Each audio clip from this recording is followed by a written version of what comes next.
Olá, tudo bem? Para essa questão, eu fiz um pequeno desenho aqui, só correspondente ao que já estava dizendo no enunciado, tudo bem, respeitando todas as informações que ele me disse. É um pêndulo aqui de 2 metros de comprimento e ele possui uma massa de 1 kg em sua ponta. Tudo certo? Esse pêndulo ele vai girar horizontalmente, ele vai ter uma trajetória circular horizontal. Você sabe qual é a diferença entre uma trajetória horizontal e uma trajetória vertical do pêndulo? Uma trajetória horizontal é basicamente quando o pêndulo faz esse movimento, veja. Assim, ó, o pêndulo se movimenta assim.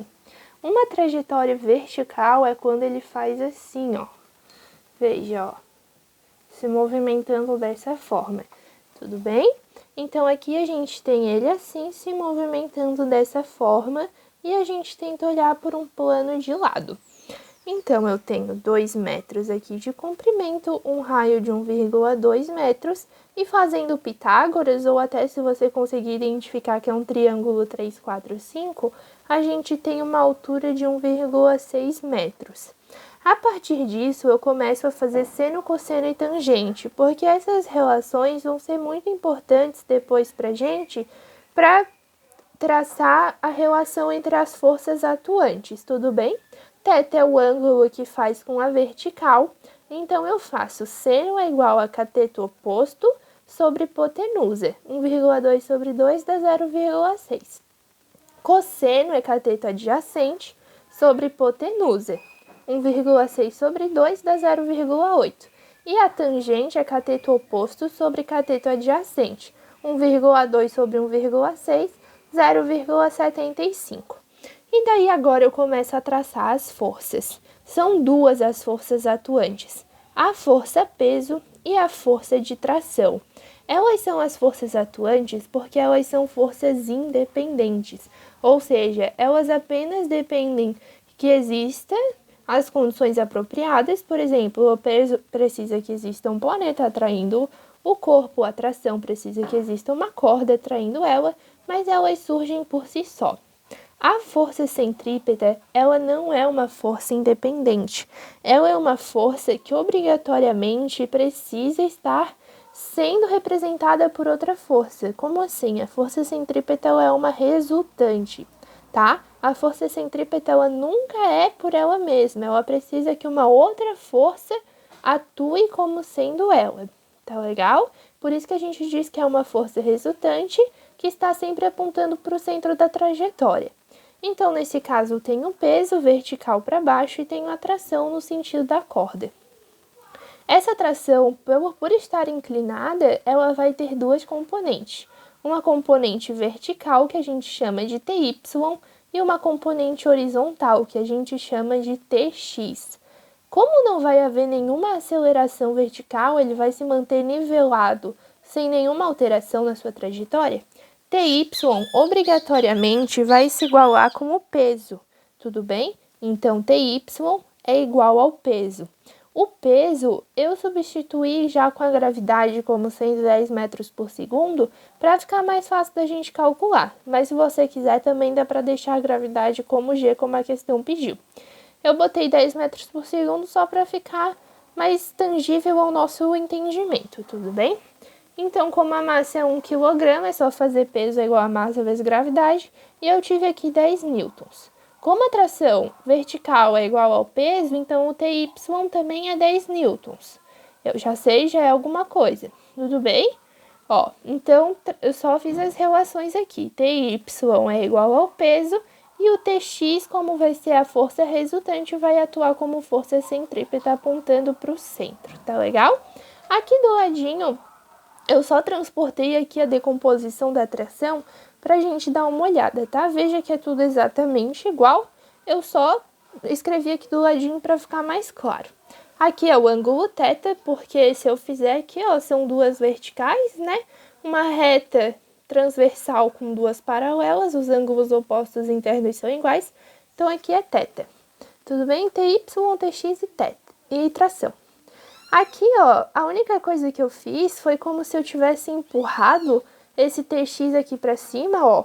A TX tá aqui, eu fui empurrando aqui para cima até formar um triângulo. Tudo bem? Então, agora eu tenho um triângulo TY, TX e tração. E assim eu posso começar a calcular a relação entre elas. O TY, eu já sei qual é o valor, porque ele é igual ao peso, ele é 10 newtons. E eu preciso calcular o valor de TX, que vai ser igual à força centrípeta. Então, eu posso simplesmente fazer cateto oposto sobre cateto adjacente, que é tangente. Lá em cima, a gente viu que a tangente é 0,75, então eu começo a fazer aqui, ó. Tangente é igual a TX sobre TY, cateto oposto sobre cateto adjacente, que é igual a força centrípeta sobre o peso. Tudo bem? Então, eu substituo 0,75 é igual a força centrípeta sobre 10 e a força centrípeta é 7,5 newtons. Eu apenas substituí aqui a força centrípeta na questão aqui, se você quiser ver como é que ficaria sem substituir a gravidade. Tudo bem? Como a gravidade é 10, né? Moveria uma vírgula e ficaria igual ao que a gente tem aqui. Então, a alternativa 08 já pode ser respondida por aqui, porque fala que o módulo da força resultante sobre o corpo corresponde a 0,75 G. E tá certo, porque a força centrípeta é a força resultante. Como TY se iguala com o peso, sobra só a força centrípeta, que no caso é TX. E como a gente bem calculou, a força centrípeta é força resultante. Lembra, por favor, sempre lembre que força centrípeta é a resultante. E a força centrípeta como resultante é igual a 0,75 G, então a alternativa 08 já está certinha, pode marcar.